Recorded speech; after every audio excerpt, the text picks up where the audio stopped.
नमस्कार, मी मनुष्य पाटील। आज करिअर मंत्र या शो मध्ये आपण जाणून घेणार आहोत नीटला बायपास कसा करायचा याविषयी, आणि त्यासाठी फोन करा 02266899263 या नंबरवर। करिअर काउन्सिलर किरण जोग आपल्या बरोबर आहेत।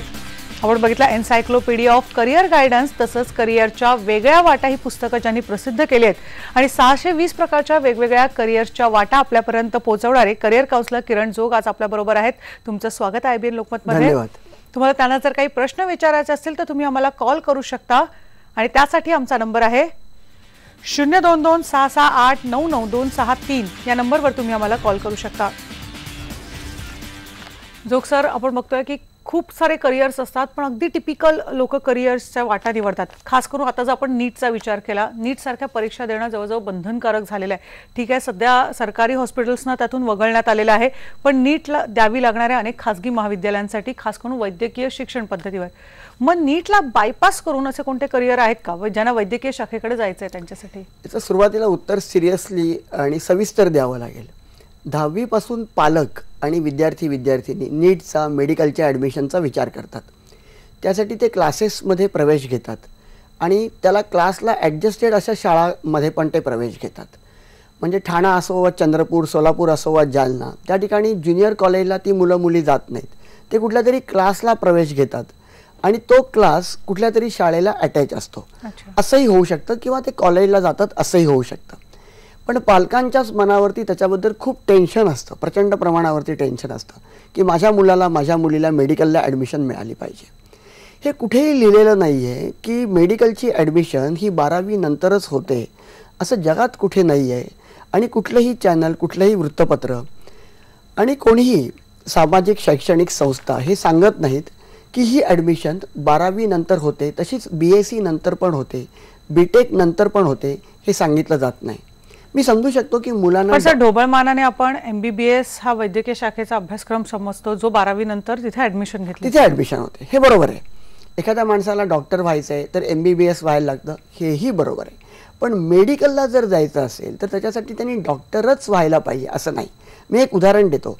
FTII film and television institute of इंडियामध्ये जाऊन जसे हिरो हिरोईन होऊ शकतात तसे त्याच्यामध्ये इतर चित्रपटांमध्ये ज्या संधी आहेत त्याही मिळू शकतात। मेडिकलमध्ये टोटल 22 संधी आहेत, त्याच्यासाठी तुम्ही BSc मायक्रोबायोलॉजी करून मेडिकलची ॲडमिशन घेऊ शकता किंवा BTech करून मेडिकलची ॲडमिशन घेऊ शकता। मेडिकलला जाणं म्हणजे फक्त डॉक्टर होणं हे एक ठाम मत आहे आणि ते अतिशय चुकीचं आहे। ही दुःखाची आणि दुर्दैवाची गोष्ट आहे। होतं असं की देशामध्ये 1,75,00,000 मुलं मुली जन्मतात आणि मेडिकलच्या टोटल जागा फक्त 30,000 आहेत आणि त्याच्यामुळे काही हजारांसाठी एकच डॉक्टर आहे। अनेक पर्यायांचा तुम्ही विचार करू शकता जर तुम्हाला वैद्यकीय शाखेकडे आवड असेल तर।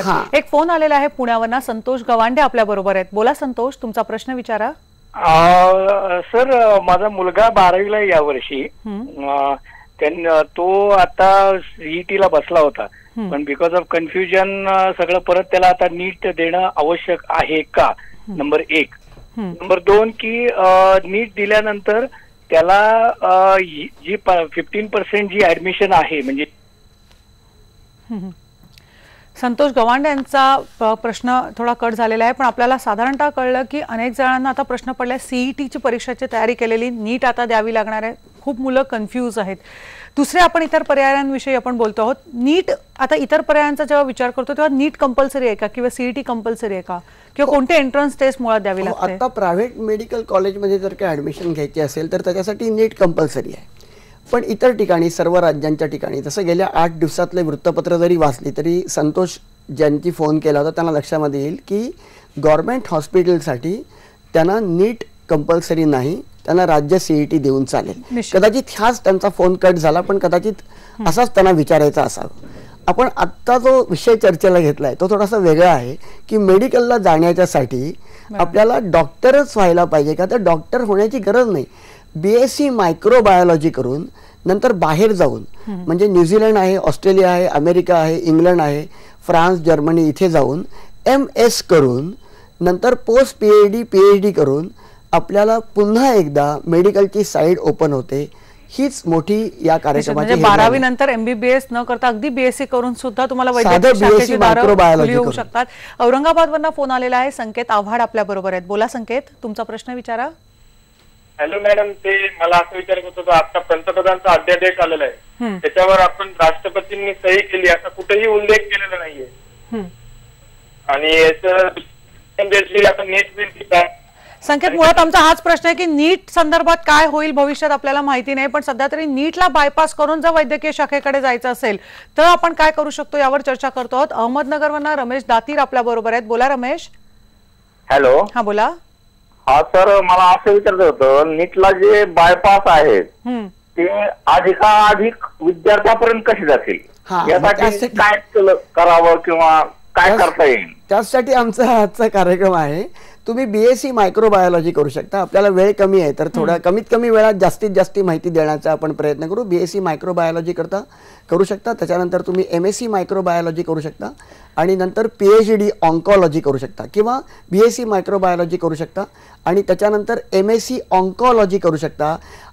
हजारो लाखो लोक कॅन्सरनी मरत आहेत. कॅन्सरचं दुःख हे ज्याच्या घरामध्ये कोणाला कॅन्सर होतो त्यालाच कळतं. त्याच्यामुळे कॅन्सर हा एक महत्त्वाचा आजार आहे. त्याच्यातला रिसर्च म्हणजे MSc कॅन्सर, MSc ऑन्कॉलॉजी ही सगळ्यात महत्त्वाची करिअर आहे. MSc TB ही पण सगळ्यात महत्त्वाची करिअर आहे आणि त्याच्या जोडीला वेगळ्या वेगळ्या पॅरामेडिकल करिअर आहेत, त्याही अत्यंत महत्त्वाच्या करिअर आहेत. त्या तुम्ही MSc करू शकता. मला सर तेच विचारायचं की मायक्रोबायोलॉजी करून तुमचं जर म्हणणं आहे की ऑन्कॉलॉजी, TB सारखे आहेत, असे कोणते कोणते विषय आहेत यावर सुद्धा आपण बोलूया. आपण एक फोन घेऊया. अमरावतीवरनं यश टांक आपल्या बरोबर आहेत. बोला यश. सर, मला हे विचारायचं होतं की ही जी MSCET झाली त्याचा कट ऑफ काय राहील तुमच्या हिशोबाने, आणि तो कट ऑफ पकडून आम्ही फक्त नीटला जाऊ तर नीटच्या कॉलेजेस मधून त्या कॉलेजेसचं फी काय राहील? त्या कॉलेजची अनेकांना फीचे प्रश्न पडलेले आहेत, पण मुळात यश डायरेक्टर मेडिकल एज्युकेशन, महापालिका मार्ग, saint George hospital, Mumbai VT या ठिकाणी त्यांनी चौकशी करावी. कट ऑफचा प्रश्न मी काउन्सिलर म्हणून मला गेले 20 वर्ष विचारला जातोय. कृपा करून कट ऑफचा विचार करू नका. कधी कट ऑफ 92% असू शकतो, 70% असू शकतो. कट ऑफचा कृपया विचार करू नका. 3 लाख मुलं मुली जर बसलेली असतील तर त्याच्यातल्या पहिल्या मुलाला किती मार्क मिळतील आणि शेवटच्या मुलाला किती मार्क मिळतील हे परमेश्वर देखील सांगू शकणार नाही. गव्हर्नमेंटकडून तुम्हाला पत्र येईल, त्याच्यामध्ये तुमचा क्रमांक लिहिलेला असेल आणि त्या क्रमांकाप्रमाणे ऍडमिशन मिळेल. म्हणजे एखाद्याला कट ऑफ 3000 असेल आणि त्याचा नंबर 30,000 आला तर ऍडमिशन गेली. त्या कट ऑफचा आत्ता त्यांनी विचार करू नये. साताऱ्यावरनं एक फोन आलेला आहे. विभास नाईक आपल्या बरोबर आहेत. बोला विभास. हा, रशियाच्या मेडिकल कॉलेज संदर्भात माहिती देतील का? हो, रशिया, चीनमध्ये, पोलंडमध्ये, जर्मनीमध्ये आणि फ्रान्समध्ये चांगली मेडिकल ॲडमिशन आहे आणि त्याच्यासाठी साधारण 5 ते 15 लाखापर्यंत खर्च येतो. त्या देशांच्या वेबसाईटवरून जाऊन तुम्हाला ही माहिती मिळू शकते. कॉलेजेस कितपत चांगली आहेत तिथली याच्या संबंधामध्ये माहिती स्वतःला घ्यावी लागते. त्याच्यासाठी 50 बेस्ट कॉलेजेस इन मेडिकल याच्यावरती जायला लागतं. मी हे सगळं रिपीट करतो. गुगलवरती जाऊन 50 best colleges in medical, Poland, Germany, France, Russia, चीन याच्यावरती जाऊन तुम्हाला ही ॲडमिशन घ्यावी लागते. त्याच्यासाठी तुम्हाला 12वीला आयत्या वेळेला जागा होऊन तहान लागल्यावरती विहीर कडून चालत नाही. 11वी पासून तुम्हाला याच्यासाठी तयार करायला लागते. पण 50% गुण मिळाले तरी अनेक देशांमध्ये मेडिकल ॲडमिशन, ज्यांना रशिया, चीन किंवा आता तुम्ही म्हणाले की युरोप कंट्रीजमध्ये सुद्धा अशा प्रकारे मेडिकलचे ॲडमिशन्स होतात, पण त्यांच्यासाठी सुद्धा काही एंट्रन्स टेस्ट असते का काही वेगळी? SAT म्हणून टेस्ट आहे. SAT मेडिकललाच फक्त नाही, ज्याला इंजिनिअरिंगला जायचं किंबहुना ज्याला 12वी नंतर कुठल्याही सायन्सच्या 12वी नंतरच असते SAT देत नाहीत. मराठी मुलं मुली दुःखाची आणि दुर्दैवाची गोष्ट आहे. GRE, टॉफेल ज्याप्रमाणे BA, BCom, BSc नंतर देत नाहीत, त्याप्रमाणे SAT ही जगातली सर्वोत्तम परीक्षा ही मराठी विद्यार्थी देत नाहीत. ही चुकीची गोष्ट आहे. पण त्यांनी 12वी नंतर द्यायला पाहिजे आणि त्याच्यानंतर 4 वर्षाचा कोर्स, मग तो इंजिनिअरिंगचा असेल, तो मेडिकलचा असेल, तो BScचा असेल, BComचा असेल, कुठलाही असेल, स्कॉलरशिप उपलब्ध आहे. त्याच्यासाठी 50 best universities in the world याच्यावरती जावं लागतं. मगाशी आपण बोलत होतो ते BSc नंतर कोणत्या कोणत्या विषयात करता येईल. तर सर्वोत्तम करिअर म्हणजे MSc किंवा MTech कॉस्मॅटिक्स ही करिअर आहे. लोक शरीर बदलण्याच्या मागे आहेत. लोकांना शरीर बदलायचं आहे आणि नवयौवनामध्ये प्रवेश करायचा आहे. असं काही करता येत नाही, हे लोकांना माहिती नाही आहे. पण लोकांना तरुण व्हायचं आहे आणि परंपरेने पौराणिक प्रयोग करणारे कॉस्मेटिक्स बद्दल आपण बोलूयाच. मात्र हिंगोलीवर एक फोन आलेला आहे. रीमा पुरे आपल्या बरोबर आहेत. बोला रीमा, तुमचा प्रश्न विचारा. हॅलो सर, मला मायक्रोबायोलॉजी करायचं आहे, त्याच्यामध्ये प्रोसिजर कशी आहे? रीमा, तुमचा प्रश्न पुन्हा एकदा विचारा. Hello sir. हा बोला. मला मायक्रोबायोलॉजी करायची आहे, प्रोसिजर रीमा यांचा प्रश्न आपल्याला नीट कळत नाहीये, मात्र नीट परीक्षा आहे ना, त्यांचा प्रश्न नीट कळला पाहिजे. आपण साधारणतः ह्या विषयावर चर्चा करूया. ऑन्कोलॉजी सांगितलं, कॉस्मेटिक्स मध्ये सांगितलं. कॉस्मेटिक मध्ये MSc सुद्धा करता संबंध जगातली आताची सर्वात ज्या 2 ग्रेट करिअर आहेत त्याच्यामध्ये एक पहिली नॅनो टेक्नॉलॉजी, आणि ही खूप मोठी हेडलाईन म्हणून गेल्या 15 दिवसात मी पेपरमध्ये अपेक्षा करत होतो एकतरी वृत्तपत्र याच्यावरती प्रकाश टाकेल, पण कोणीही टाकला नाही. आणि दुसरी जगातली सर्वोत्तम 620 करिअर आहेत त्याच्यामधली दुसरी सर्वोत्तम करिअर म्हणजे एमटेक कॉस्मेटिक्स ही करिअर आहे. मी एक किस्सा सांगितला पाहिजे, 1च मिनिट घेतो पण मी एक किस्सा सांगितला पाहिजे. मायकल जॅक्सन हा भारतामध्ये आला होता काही वर्षांपूर्वी. त्याचा मुंबईमध्ये खूप मोठा शो होता. मुंबईमध्ये कोणी आल्यावरती त्यावेळेला पद्धत होती, त्यावेळेला माननीय शिवसेना प्रमुख बाळासाहेब तेव्हा इथे होते, कोणी पद्धत होती की मातोश्रीवरती त्यांना जाऊन भेटायचं. तो मातोश्रीवरती जाऊन भेटला आणि त्यांच्याशी बोलला. तो निघून गेल्यानंतर पत्रकार बाळासाहेबांना भेटायला गेले आणि ते म्हणाले तुमची रिॲक्शन काय. तेव्हा जगातला सगळ्यात चांगला गीतकार तुमच्याकडे येऊन गेला. ते म्हणाले रिॲक्शन नंतर सांगतो, मला आधी सांगा तो मुलगा होता का मुलगी होती. एक मोठी गमतीचा भाग आहे.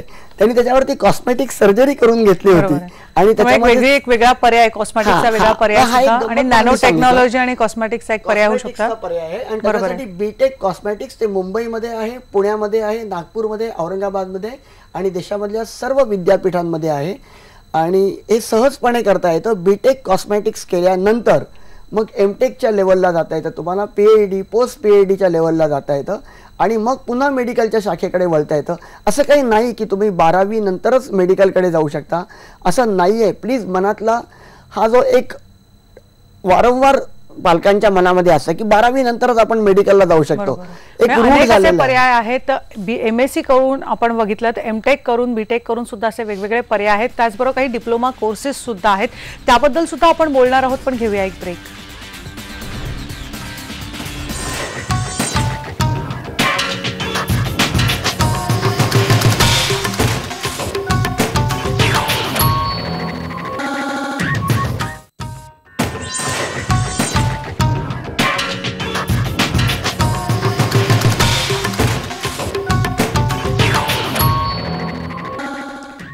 नीट परीक्षा न देता वैद्यकीय शाखेतल्या पर्यायांबद्दल आपण चर्चा करतोय. करिअर काउन्सिलर किरण जोग आपल्या बरोबर आहेत. सर, आता साधारण तुम्ही सांगितलं की MSc चे काही पर्याय सांगितलेत, एमटेक करून सुद्धा अशा प्रकारे आपल्याला अनेक पर्याय उपलब्ध होतात.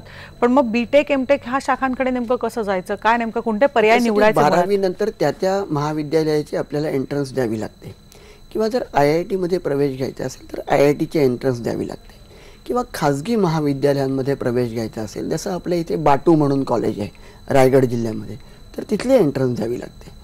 पण तिथे प्रवेश मिळतो. कारण भारतामध्ये बीटेक बऱ्याच ठिकाणी आहे. पूर्वी फक्त IIT मध्ये होतं. मी एक उदाहरण देतो. खरगपूरला समजा आपल्याला ॲडमिशन मिळाली नाही, किंवा कलकत्ताला मिळाली नाही, मद्रास IITला मिळाली नाही, तर दुसरीकडे कुठेतरी आपल्याला बीटेकसाठी ॲडमिशन मिळू शकते. तिथे साधं बीटेक कॉस्मेटिक्स केलं पाहिजे आणि त्याच्यानंतर एमटेक कॉस्मेटिक्स किंवा MS कॉस्मेटिक्स हे बाहेर जाऊन करता येतं. त्याच्यासाठी EOI पॉईंट्स काउंट होतात. हा खूप मोठा विषय आहे. थोडक्यात सांगायचं झालं तर 2 वर्षामध्ये आपल्याला MS करता येतं इतर देशांमध्ये जाऊन, आणि त्याच्यानंतर आपल्याला हॉस्पिटलमध्ये रिसर्च डिपार्टमेंटमध्ये काम करता येतं. अनेक लोकांचे हातपाय मोडतात अपघातांमध्ये, त्यांना ते दुरुस्त करायचे असतात, नवीन लावायचे असतात, किंवा अनेक हिरोईन्स असतात, तिथल्या स्थानिक असतात, नॅशनल लेवलच्या, वर्ल्ड लेवलच्या असतात, त्यांना शरीराचे काही भाग बदलून घ्यायचे असतात. याच्यासाठी त्यांना कॉस्मॅटिक सर्जरी करायची असते. अनेकांना बोटॉक्सची इंजेक्शन घ्यायची असतात. बोटॉक्सची इंजेक्शन घेणं चांगलं नाही, कारण त्याच्यामुळे प्रॉब्लेम होतात, पण हे अनेकांना पटण्याच्या पलीकडे असतं. जगाची लोकसंख्या 800 कोटी आहे. कॉस्मॅटिक्स ब्रांचला खूप मोठ्या प्रमाणात डिमांड आपल्याला लातूरमधनं सचिन केंद्रे आपल्या बरोबर बोलतात. बोला सचिन, तुमचा प्रश्न विचारा. मॅडम, माझा असा प्रश्न आहे की आपण म्हणताय की नेटला बायपास देऊन न्यूरोलॉजी वगैरे करता येतं, तर ग्रामीण भागातील विद्यार्थ्यांना बाहेर देशात जाणं हे परवडणार नाही मॅडम न्यूरोलॉजीसाठी वगैरे. निश्चित. तर त्यासाठी शासनाकडून कुठले पर्याय अवेलेबल आहेत? त्याच्यासाठी सचिन, मी तुम्हाला एक महत्वाची गोष्ट सांगितली पाहिजे की ग्रामीण भागातल्या विद्यार्थ्यांना देखील तुम्ही नुसतं MSc करू शकता. MSc TB, MSc viral disease, MSc oncology. डॉक्टरकडे गेलो आणि त्याला कळलं नाही की ताप कशामुळे आला, तर तो म्हणतो व्हायरल डिसीज आहे, तर MSc व्हायरल डिसीज हा चांगला पर्याय. MSc TB हा अतिशय उत्तम पर्याय. MSc ऑन्कोलॉजी हा पर्याय आहे आणि हे पर्याय घेऊन देखील तुम्ही जाऊ शकता. जर तुम्ही BSc मायक्रोबायोलॉजी केलेलं असेल तर 110 विषयात B ग्रुपमध्ये MSc करू शकता, भारतामध्ये करू शकता, कमी पैशामध्ये करू शकता. सर्वात चांगलं MSc कोणतं तर MSc लाईफ सायन्स हे सगळ्यात चांगलं MSc आहे. किंवा B.Pharm करू शकता, नायपरमध्ये चंदीगडला जाऊन M.Pharm करू शकता आणि पुन्हा एकदा तुम्ही मेडिकलच्या शाखेकडे जाऊ शकता. जसं समजा तुम्हाला IITला ॲडमिशन मिळाली नाही इंजिनिअरिंगमध्ये तर तुम्ही BSc नंतर पण B.Tech IITला जाऊन करू शकता. तसं इथे 12वी नंतर तुम्हाला मेडिकलला ॲडमिशन मिळाली नाही तर तुम्ही BSc नंतर देखील पुन्हा एकदा MSc करून, उदाहरणार्थ सर्वात चांगलं म्हणून मी वारंवार उल्लेख करतोय कारण कॅन्सर पेशंटची संख्या वाढते, MSc ऑन्कॉलॉजी हे करून देखील जाऊ शकता. पण त्याच्या जोडीला कोणाला लाईफ सायन्समध्ये इंटरेस्ट असेल, आत्ताची जगातल्या सर्वोत्तम 30 करिअरपैकी करिअर, तर MSc लाईफ सायन्स घेऊन नंतर PhD मेडिकल सायन्स हे देखील तुम्ही करू शकता, पोस्ट PhD मेडिकल करू शकता आणि अनेक डॉक्टर, शेकडो डॉक्टरांचे प्रमुख म्हणून एखाद्या हॉस्पिटलमध्ये तुम्ही CEO म्हणून काम करू शकता. तुम्ही MBBS MD केल्यानंतर फक्त तुम्ही डॉक्टर होणार आहात, इथे तुम्ही एखाद्या हॉस्पिटलचे CEO देखील होऊ शकता. अनेक वेगवेगळे पर्याय उपलब्ध आहेत. औरंगाबादवरनं फोन आहे, संतोष सवाई आपल्या बरोबर आहेत. बोला संतोष, तुमचा प्रश्न विचारा. नमस्कार सर. नमस्कार मॅडम. बोला. माझा प्रश्न असा आहे मॅडम की आता सर सांगत होते की MSc मेडिकल सायन्स मध्ये करायचं, ठीक आहे. तर MSc मेडिकल अॅनाटॉमी जर केलं तर मेडिकल अॅनाटॉमी केल्यानंतर त्याला MCIचं ग्रँट आहे का? नाही, किंवा त्याच्यानंतर तुम्हाला PhD मेडिकल अॅनाटॉमी करावंच लागतं का? हो, तुम्हाला PhD करावं लागतं आणि ग्रँट आहे की नाही हे अजून 5 वर्षांनी तुम्हाला कळू शकेल. कारण आत्ता तुम्ही करताय तर ते 5 वर्षांनी आहे की नाही हे आत्ता सांगणं कठीण आहे. परंतु मला असं सांगायचं आहे की तुम्ही अतिशय चांगल्या करिअरचा उल्लेख केला, त्याच्यासाठी तुम्हाला स्कॉलरशिप्स आहेत. त्याची माहिती डायरेक्टर मेडिकलकडे कळू शकेल, AICTE कडे कळू शकेल.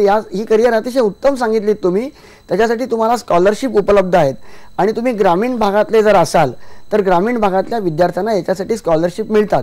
करिअर किती वर्षाची आहे? BSc 3 वर्षाची, MSc 2 वर्षाची, बाहेर जायचं असेल तर BSc 3 वर्षाची, MS 2 वर्षाची, PhD 3 वर्षाची आणि पोस्ट PhD 3 वर्षाची, असं मिळून 8-10 वर्ष लागतात. पण फक्त MSc करायचं असेल तर 3 अधिक 2 5 वर्षांमध्ये तुम्ही मेडिकलकडे परत एकदा वळू शकता. तुम्ही डॉक्टर होत नाही परंतु रिसर्च डिपार्टमेंटला तुम्ही काम करू शकता. ही अत्यंत महत्त्वाची गोष्ट आहे. बांद्राला लीलावती हॉस्पिटल आहे, पण फक्त नुसतं हॉस्पिटल नाही, अँड रिसर्च असं हॉस्पिटल आहे. लीलावती हॉस्पिटल अँड रिसर्च असं आहे. कोणत्याही हॉस्पिटलमध्ये मोठा रिसर्च विभाग असतो, तिथे तुम्ही ॲडमिशन घेऊ शकता. अनेक तऱ्हेने TB होतो आणि TBला असे गुण आता चिकटलेले आहेत की तो TB बरा होत नाही. याच्याबद्दल शास्त्रज्ञ विचार करतायत, तिथेही जाऊन संशोधनाचा अतिशय उत्तम एक पर्याय निर्माण होऊ शकतो. आपण फक्त MSc MTech बद्दल बोललो आहोत, पण त्याचबरोबर DMLT, त्या अनेक सर्टिफिकेट कोर्सेस सुद्धा अवेलेबल आहेत, त्याबद्दल सुद्धा आपण माहिती घेणार आहोत. पण घेऊया एक ब्रेक.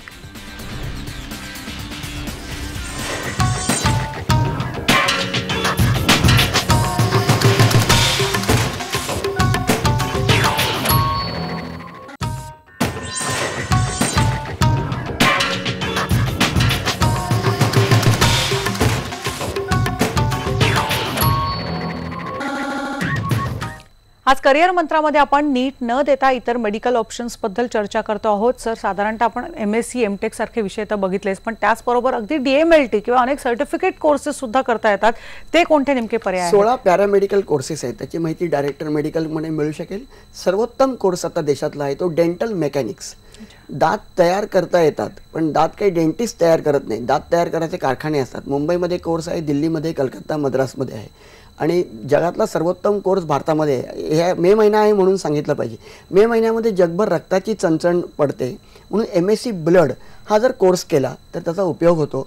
रक्ताला पर्याय नाही, पाण्याला जसा पर्याय नाही तसा, म्हणून MSc ब्लड हा मेडिकल मधला चांगली ब्रांच होऊ शकते. एक नाशिकवरनं फोन आलेला आहे, सचिन मोरे आपल्या बरोबर आहेत. बोला सचिन, तुमचा प्रश्न विचारा.